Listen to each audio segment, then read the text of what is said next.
Hi, my name is Nina Liu, and today I'll be interviewing Mr. Binh Nguyen on Saturday, March 5th, 2011 at Saigon Houston Radio for the Vietnamese American Heritage Foundation 500 Oral Histories Project.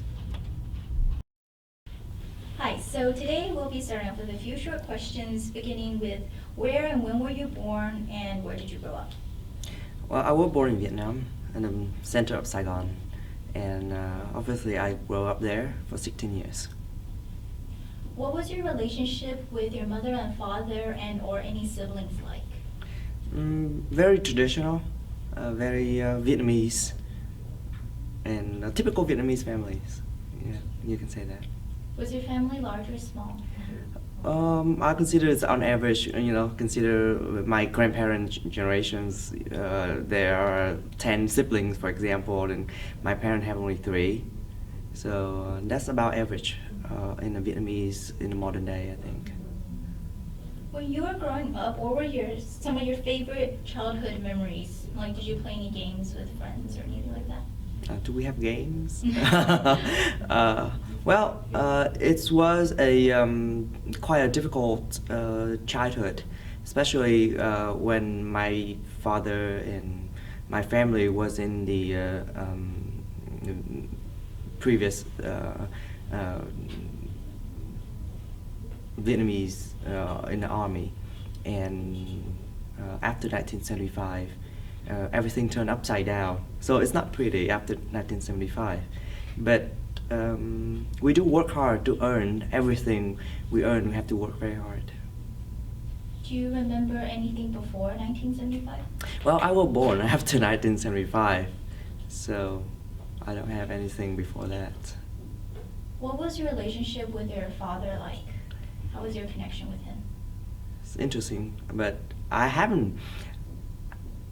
I didn't meet my father until I was like 10 or 11 years old. So my father was kept away in a what do you call cải tạo. It's been the Reeducation camp in the Vietnamese communist term, but that's a prison.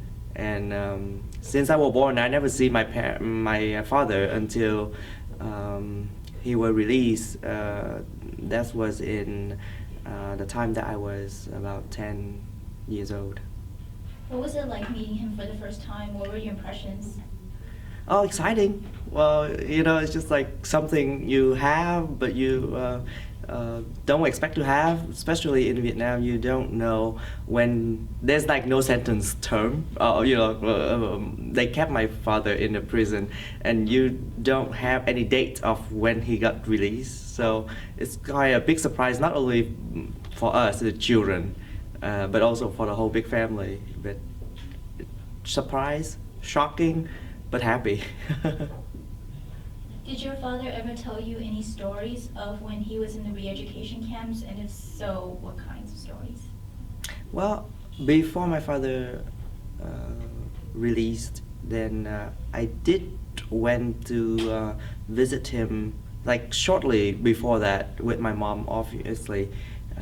I did meet him at the one of the places that they keep him in the prison.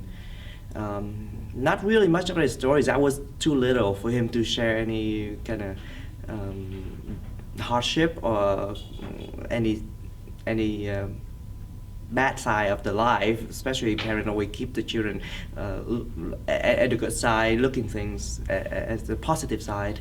But my father always make boxes in the wood that he find that for the gift for us, and I don't remember it quite exactly in the letters or later on that he kind of tells how it was like in the prison and how the brotherhood that people help each other in the prison and how people betray each other in the prison, and he said he was lucky in a way that he's still alive.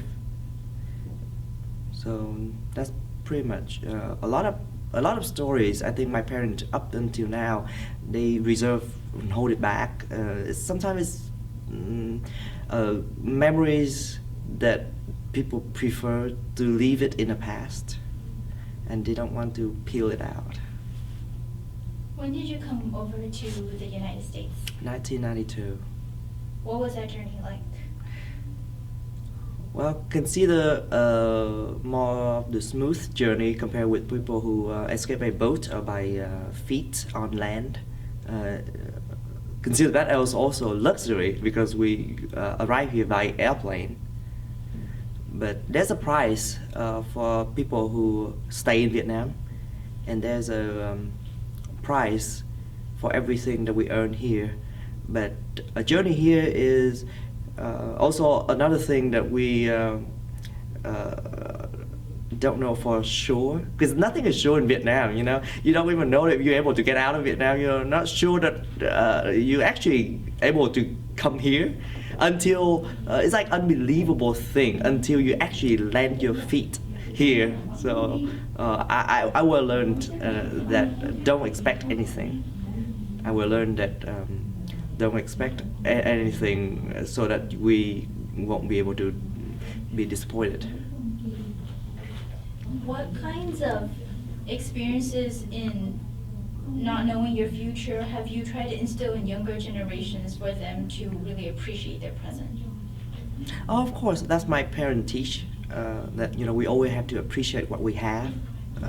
But I was considered to be still a child, 16 years old, still a bit a baby, don't much have life experience. Most of it will be something that we learn, something in the family, so school and family thing. When you came over to America, how did your family try to reestablish itself if it didn't have the same, occupations and possessions as you did in Vietnam? Well, of course, my parents came here, and my whole family first struggle with the English.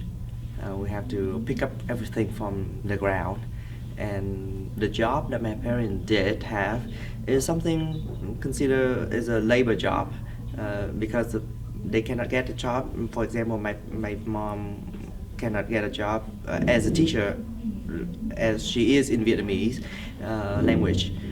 So she worked at various kind of jobs, very hardship, and they are very determined. They say, you kids have to go to school and let them work, and don't let us worry about the money. So it's very typical Vietnamese parents that they want to work hard to provide enough for the kids to at least to have adequate educations, and in the hope of one day that the kids grow up, have a good jobs, and have a better life than what they have. What kinds of jobs did your parents have once they came over to America? A variety in the factories and in the markets. You name it, everything. In the laundry, in the bakeries, and I think the hardest job my parents have is when they work in the assembly lines. The age is they consider seniors in the age compared with all the people in the assembly lines in the factories, for example, and their strength and their health is quite something that they have to fight to maintain. It's a hard work, and that's what they have to wake up early, or they have to work in the second shift, third shift. So if all of us who know how the factory life and assembly workers like, they will know that how mundane and quite tiresome for them. Were you able to ever witness your parents in one of their jobs? And how did it make you feel knowing that your parents were working so hard every day when you were a child? Well, my mom will share a lot of stories with me. I work very close with my mom, and she always have this sharing that she worked very hard, but she won't mind sacrifice to provide enough for the kids, and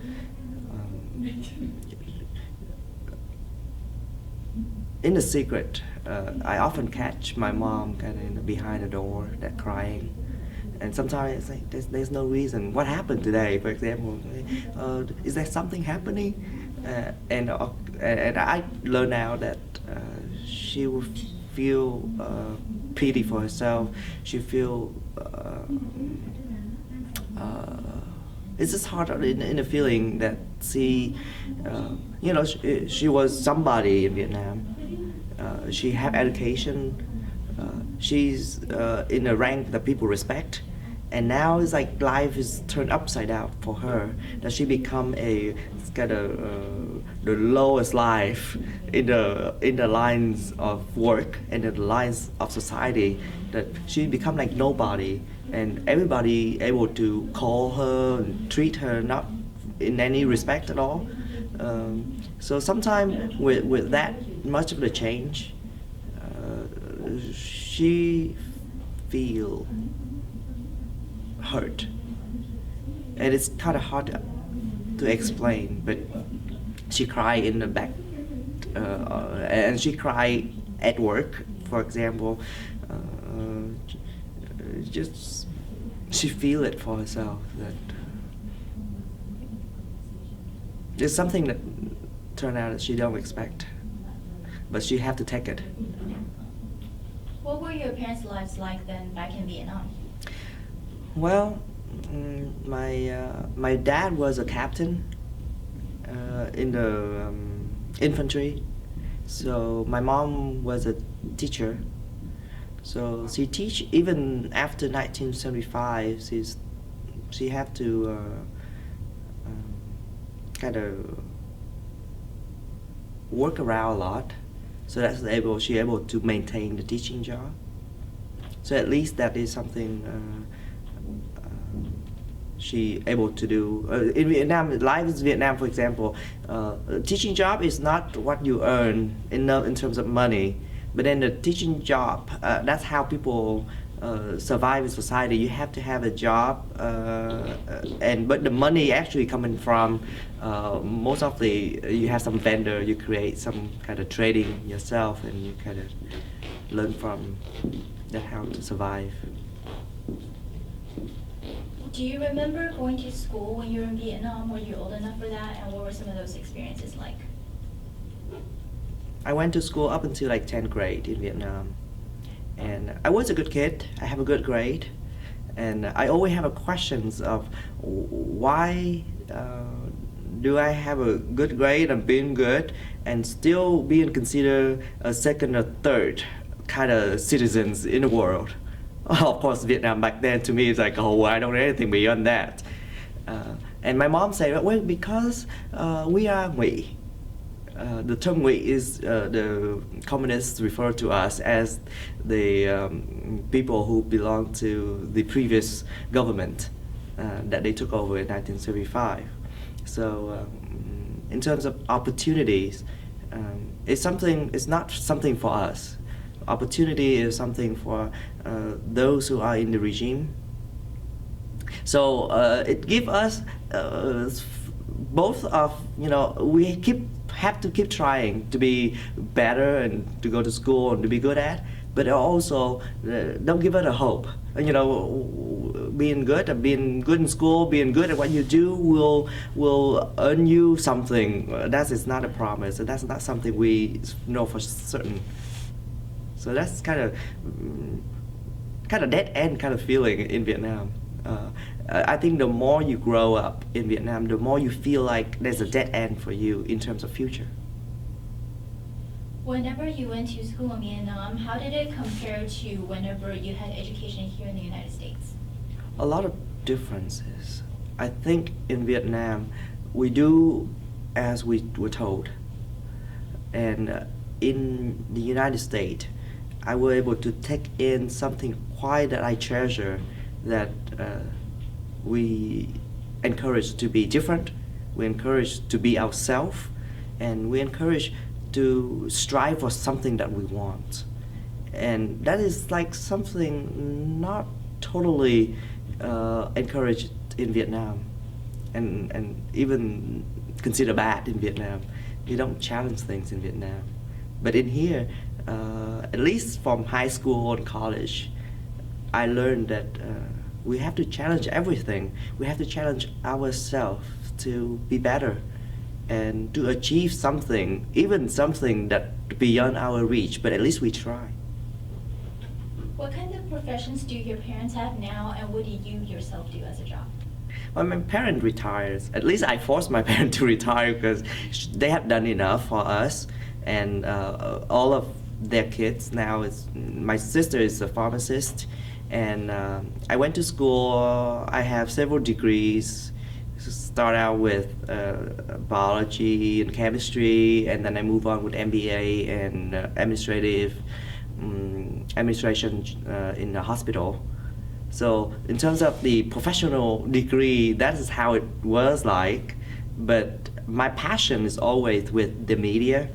So I always have a time, every free time that I do have, then I often have my camera with me. That's my my partner every 20 hours a day. So that's my hobby. From that hobby 10 years ago, everywhere I go with a camera. And to the chance that I will be able to contribute to CNN, and I work with CBS in New York, and that's like opening a new door that I say, well, let's try something. I don't think it as a job, but it's something for me to explore and learn. So it end up now that we are operating a 24 hours TV in Houston. It's called Broadcasting Youth Network, so bwantv.com. And also here in the city it will be 57.3. So that's something that it's grown now from the passion, but not from the professional training in the school. What was it about the media that really inspired you to get into it, or why do you feel so strongly for the media? Expression.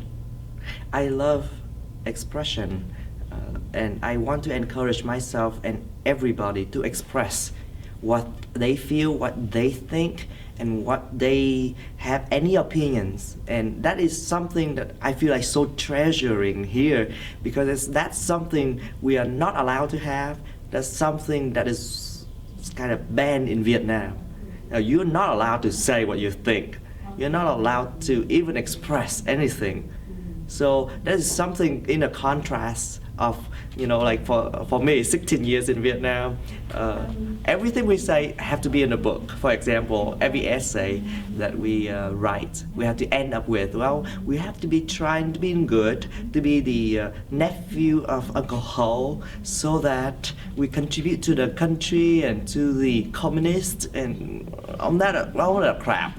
But then we have to include it into the essay to be safe.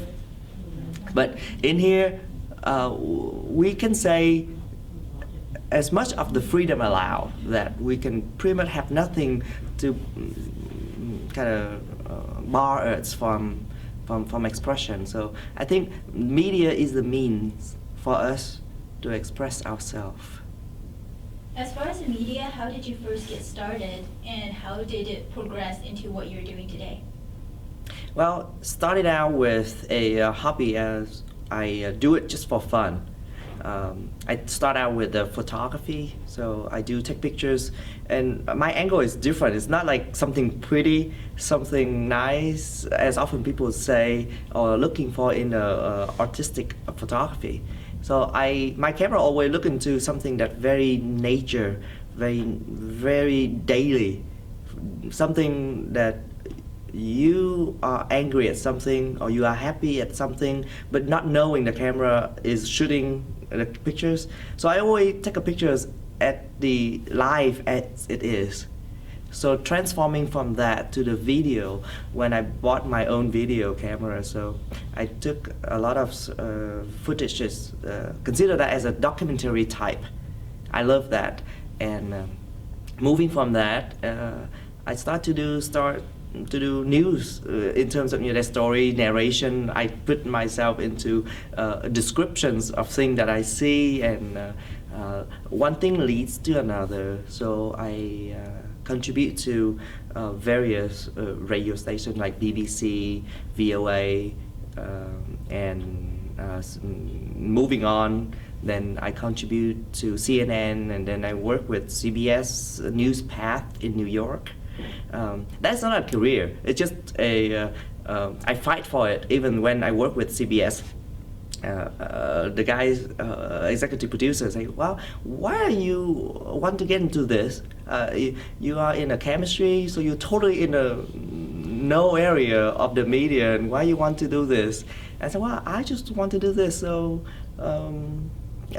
this is something that I want to put all of my heart out to do this. I don't know what my commitment is like, but I know if I want to do it, I put everything, every effort into it. So I make sure to them that, you know, they won't get any disappointment in terms of the quality of the work. So let's start out with that job, and I learned everything from them, a lot from them, from the angle of the reporter in front of the camera, and I went along with the cameraman and along with the producer who put the news together. So I learned quite a whole process. And after that so-called internship with CBS, I become more serious in news-making media, in TV media. So I started out here in Houston just to do news, but aired on the public access TV. It's not for anybody to see. It's just for me to just, you know, have something, have some outlet to just to see it. And moving on with after that will be, you know, we create a website, and in the last 8 years, I start to work with SBTN, that's the Vietnamese television on DirecTV. So I contribute from, you know, whenever I have stories, to weekly stories, to daily stories, and to do half of hour program every day on SBTN. That lasts for about 5 years, and then currently in the last 2.5 years, we start out with our own TV, 24 hours TV here. So it's like the progress of moving more intense and become like really intense nowadays, that I'm spending about 18 hours a day with the TV, and very hard work, very crazy life. There's no life, not the crazy, there's no life, but something I'm happy with at the end of the day. As far as getting into the media, was it difficult, or did you face any discrimination or struggles in terms of trying to get into the media for being Vietnamese or being from Vietnam as compared to the rest of everybody in America? Discriminated by whom? Discriminated by people who are hiring you, or just in your opportunities? Do you feel like you had the same opportunities as everyone else or less? I do feel I have almost, I don't feel any discriminations. The people that I have a luxury to know and acquainted in the media world from different network, American network, I think they're all very helping, and they open opportunities. So I work very well with them. I still keep a contact and relationship, very good relationship with them, and it's a tough area to get into, but I don't think any discrimination that I'm experienced. But there's one thing on the screen, on the TV, has also become one of my motivation to involve, is that I feel like there's less of a coverage for us. You know, everything I see on TV is about everybody else, but not about Asian, or not to specifically Vietnamese. So my first intention is that, well, if I into it, I will do more. So hopefully it will balance out, and it's something that I'm trying until today, that to give us more exposure, more of the voice. So in terms of that, there's a lack of Vietnamese in the screen of the mainstream. There's lack of our voice in the whole world. Then in a part, what I do, I hope that to contribute a voice, add on to that. Do you find it difficult to survive in the television industry? They're very tough. It's economic-wise, it's an area we shouldn't get in, because if it is for the money, if it's for the money, I better stay with the hospital. The money is good, the lifestyle, the prestige, everything is good with my degree, with my connections in the hospital.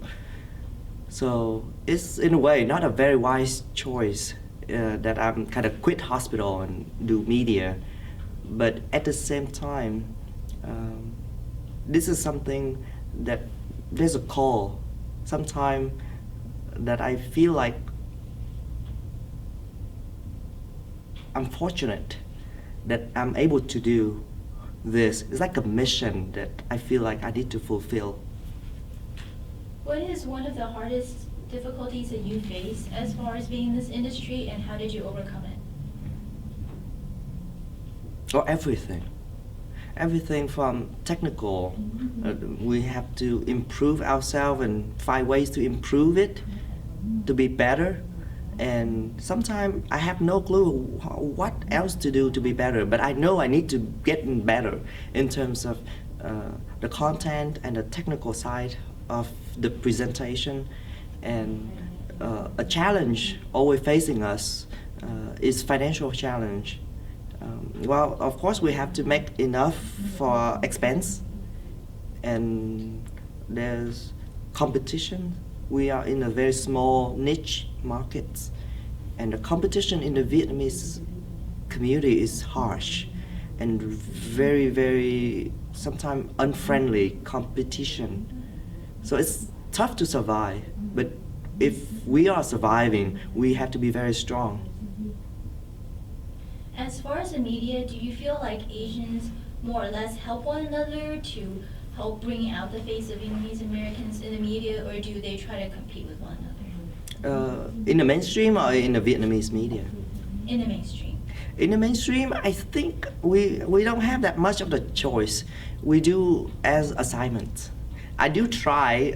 I get an offer from ABC in Florida and got an offer from CNN. And when I interviewing them in the session, they interviewing me, I asked that if I able to do story that I want to do, I want to cover stories about more of the Vietnamese community, more of the Vietnam in Vietnam. Can I do that in that interest? They say no. You have to do like there's a death in the city, there's a fires, whatever it is that coming up, that we become just a robot to cover stories that we have got assigned. So I don't get interested into that. Ideally, what sort of topics would you like to cover? Well, everything, anything about Vietnamese, and because I think there's a lack of it. There's not enough, near to enough, to have adequate exposure and coverage. And often, of course, understanding that, you don't say in the news that every day is a pretty day, but if there's a robbery, there's a gang here and that, activities, then often you see that in the news. And in a way, you see that as a negative image. And sometimes, you see a Vietnamese face who robbed the bank, or who robbed the grocery stores, or who do something bad. And often you see that in the more of that on TV. And I feel there's more of the negative image of us, Asian, in the communities on TV mainstream. And I feel the urge to do something else to balance that. Aside from just your role in the television and media industry, how else would you like to see Vietnamese Americans be portrayed more in the media? Well, I would like to portray every aspect of us. From the successful side, a lot of our success, and become very successful in terms of business and career, and become popular. But we also need to cover the side of the dark side, of people who struggle and people who still striving. Not everybody is striving and achieve to what they want. A lot of people is trying and striving and they still fail. A sad side of story. But for the media aspect, I think we need to see all of that, so that we be more appreciative of what we have, You see that we trying, we get there, and there's a lot of people who still trying and don't get there. So that make us to be appreciate what we have, and say we got here, we got freedom, we got every right to express ourselves, and we will be more appreciated when we know that a lot of people in Vietnam, they trying to speak and got shut down, and they not even have anything in terms of the right. Every right got stripped up by the government. Then every right we got here is something that we need to treasure it and have to make the good out of it, the best use out of it. Do you still have any friends or relatives that are still in Vietnam, and do you communicate with them? From either your childhood as school friends or any other relatives? Well, I do. I mean, I lived there for 16 years of my life, so I do have classmates and kids that I know in my childhood. That, but I don't got any a tight connections. I still have relatives, distant relatives in Vietnam. But since I spent more number of years in the United States, it's kind of the connections in Vietnam become fading out.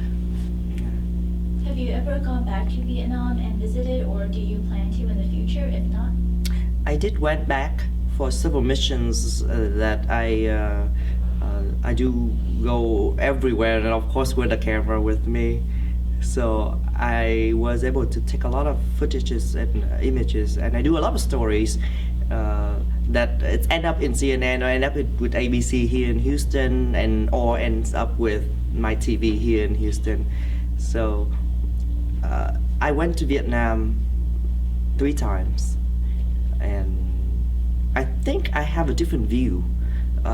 I don't come to Vietnam with an eye of a tourist, but with an in-depth exploration. So I see a lot of things that a tourist don't see. when you were in Vietnam and America had its relations with Vietnam, how did you feel about the American relations politically? Well, I feel helpless. I couldn't do anything about it. You know, it's sometimes there's things that I can agree and disagree. I was the person who lobbying against the idea of having a BTA bilateral trade agreement with Vietnam. I don't agree with that is able to bring anything good to Vietnam because just economic growth didn't promise any progress in terms of the quality of the people's life getting better, especially when people still got harassed, got prisons, and economic growth. For me to feel like it's like useless. It didn't help the people. It helped the government more than it helped the people. So, for example, on that aspect, I don't agree with the BTA.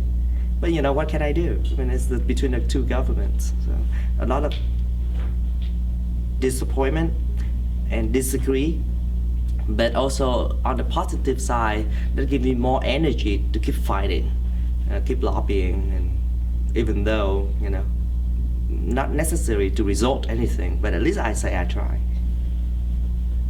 When you first came to the United States, did you end up in Houston or did you end up somewhere else? And if so, why did you pick Houston as your destination now? I don't have a choice. My family here, so we before we got here, so I have my aunts and uncles, my grandpa, my grandmom who arrived here ahead of us, who already settled in Houston. So that become a destination that we ends up here with support. Otherwise, of course we have a choice to go anywhere, but you know, a family coming out freshly from Vietnam, everything new, everything so scary. It's good to end up with where you have supporters and have relatives, at least help out something. So starting out from that very basic reason, so we arrive here and stay here. So we remained to be in Houstonian since then, 1992. When you first came to America in the adolescent age, did you find it difficult to learn the English language or to integrate with the rest of the American culture from Vietnam? Difficult, but I think at my age, still kind of easy to adapt. Of course, I was in the ESL class, right? So I learned English, and I think I'm pretty good with the language. I pick up very fast, and compared with other kids with my age, I think my language is better. I'm pretty good in language, and I think it's a journey. Everybody struggle, but then at the age of 16, it's not that a challenge yet. Compared with, you know, if 30 or 40, to pick up another language would be much more challenging. So in that case, how did you think the transition to America and integrating with the culture affected your parents? Yeah, integrating, in a way, I think I have both American culture and Vietnamese culture in me. That's like kind of unavoidable. And also, it's just something, challenge between generation gap. From my parent generation, from us, we quite grow up in a different trend and traditions, even though we still hold values and traditions from what my parents kind of descended to us. But then we pick up a lot of more new stuff that not quite necessarily appreciated by parents, or quite new for the parent to accept. For example, the way that I'm very rebellious, I'm very expressive, is something not in the Vietnamese traditions allow. So, but I think it's something good. Of course, when I hold it in and express it, that means I have to think it's good. But my parents also very open-minded, so it make it less of the difficulties. But I think it's still a challenge. A lot of topics that I don't discuss on the same side with my parents. You know, sometimes we just live on. What kinds of professions or jobs do your brothers and sisters have now? Well, my two sisters that I have, they are pharmacists. So consider that as a traditional track of the Vietnamese, you know, doctor and engineers. And I'm the kind that, you know, or I start out with, you know, go to school, get a biochem degree, and then also get a test to go to dental school and pharmacy school and medicines. And at some of the point, I start to break out and I say, well, you know, I don't want to do this, and I want to try something that I like.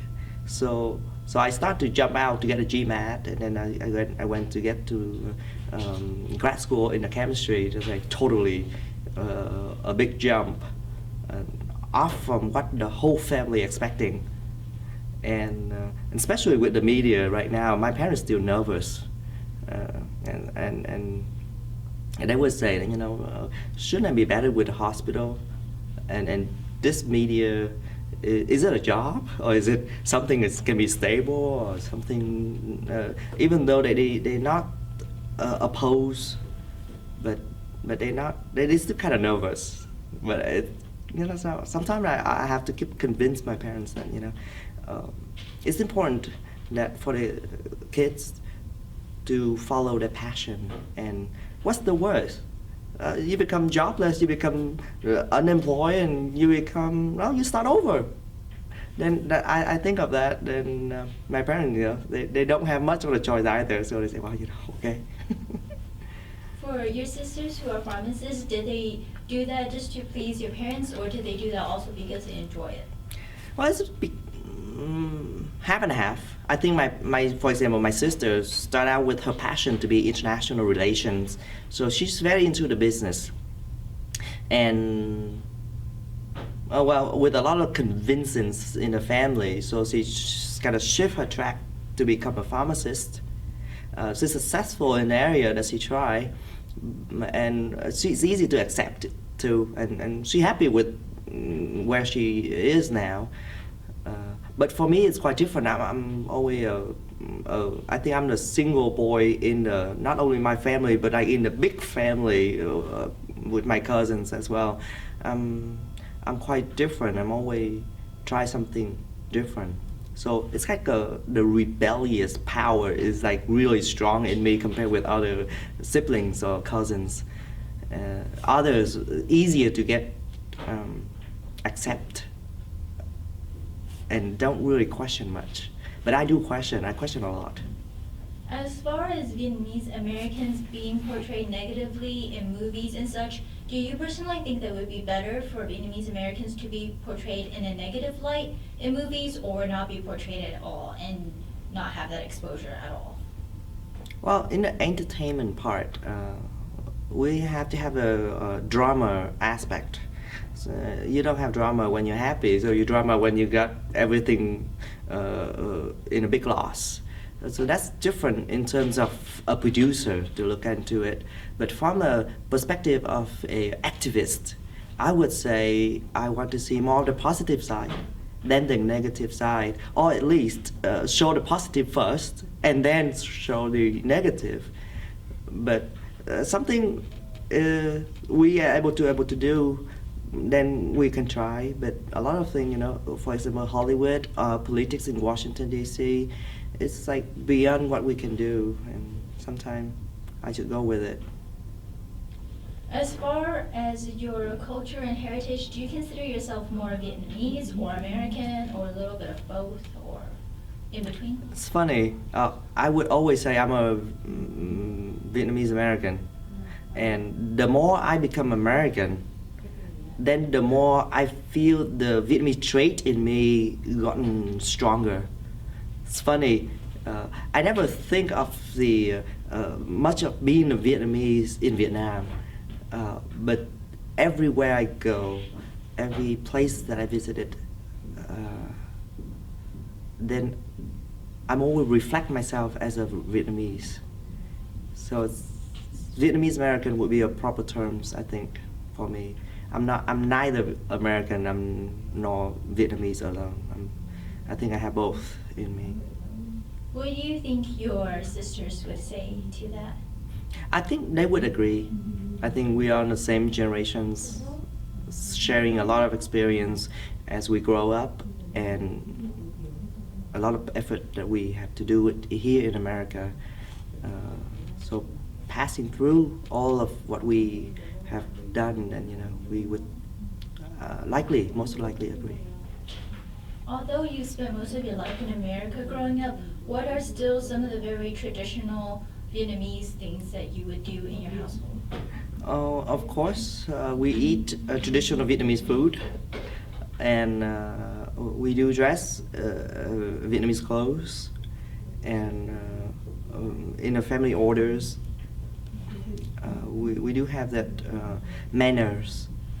That very Vietnamese. I think in my family, I would consider a bit more traditional than an average Vietnamese American families.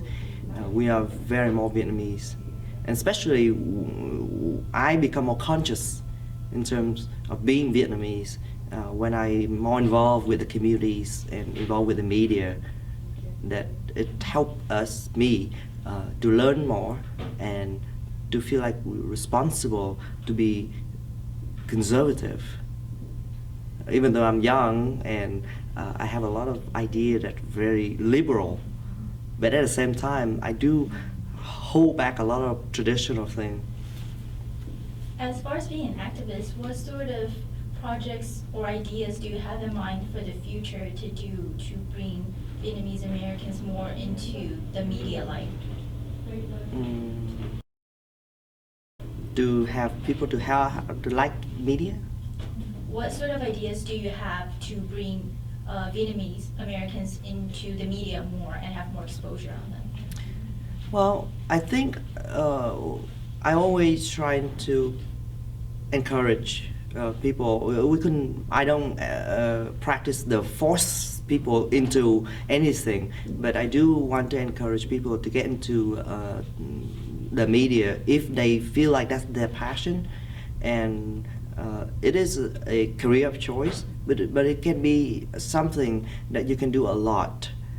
I think media is an area that we can change things in a better, more effective way than being a doctor.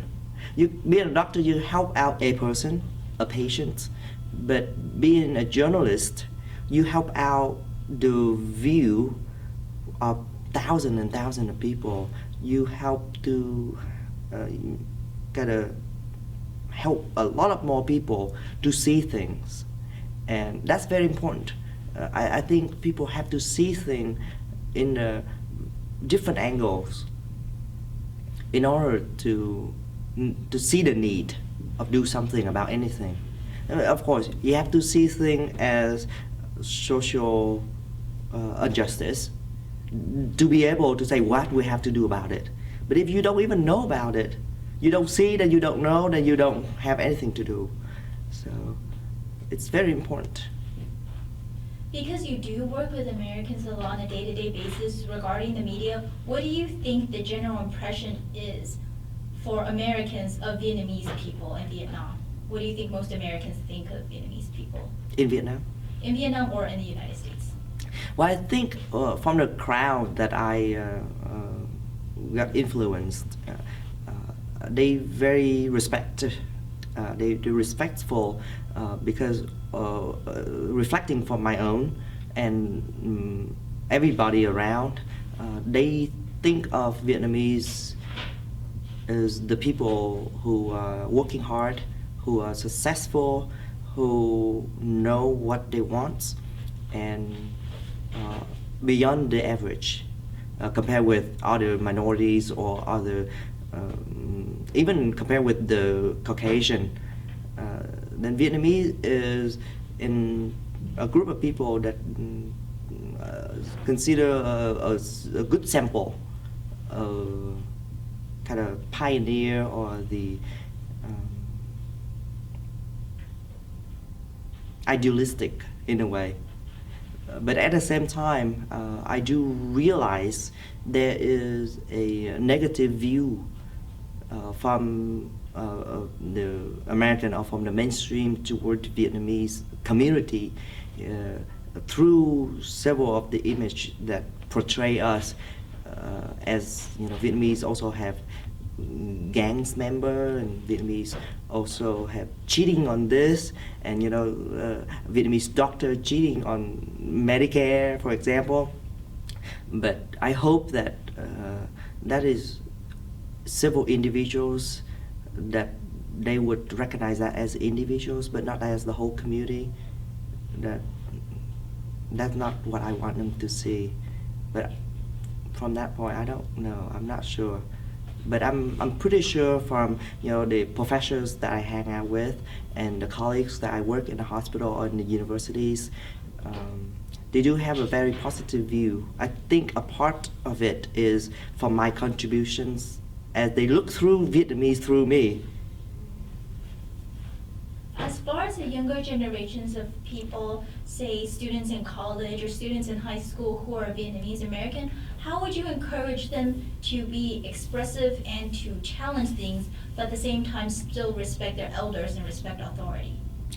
Well, there's a thing that I always talk to the young people, that, you know, you have to try, and you will know you make mistake, but it's important that, you know, you learn from the mistake to move on, but not to get the mistake to kind of damp you down or to bring you down. So I encourage a lot of young people, and in my station now, I mean, I have quite a lot of students in my stations, and I always have a principle, rule of thumb, that they have to express what they truly feel that they like or dislike. And technical terms, then I can help them out with, on this sensitive area, then we should say or put it into more of the sensitive way, more a proper way, so that it won't become a attack. But at least in the area of we express our point of view, but not our verbally attack somebody or something. So I think encouragement is not enough for the kids to express themselves, but we have to be the sample. I mean, before we ask the kid to be expressive themselves, we ourselves have to be expressive, and we ourselves have to be the pioneer. As far as everything that we've talked about so far, is there anything else that you personally would like to add that we have not mentioned? Well, I think there's one thing that everybody should know, and I always want the whole world, they should know about the Vietnamese. Vietnamese is different than Malaysian, Chinese, Thai, Cambodian. We are unique. We are Vietnamese, and I don't want to see a statement or something when people look at us and say, oh, you're Chinese, oh, you're Asian, you're just like, well, we're quite different. I want to make that separation. We have unique values, we have unique portraits of being Vietnamese, and I want to have the whole world know about that Vietnamese, why we are here in America. We refuged here because of the communists. And I don't want anybody to forget that the values that we have here in the United States is something that are responsible. We are responsible to fight, continue to fight, because we cannot take a thing for granted. That we have to think for our people in Vietnam, and the world needs to see that. I don't see the world see anything enough yet that what is lacking in Vietnam. Thing has to change. I love the statement.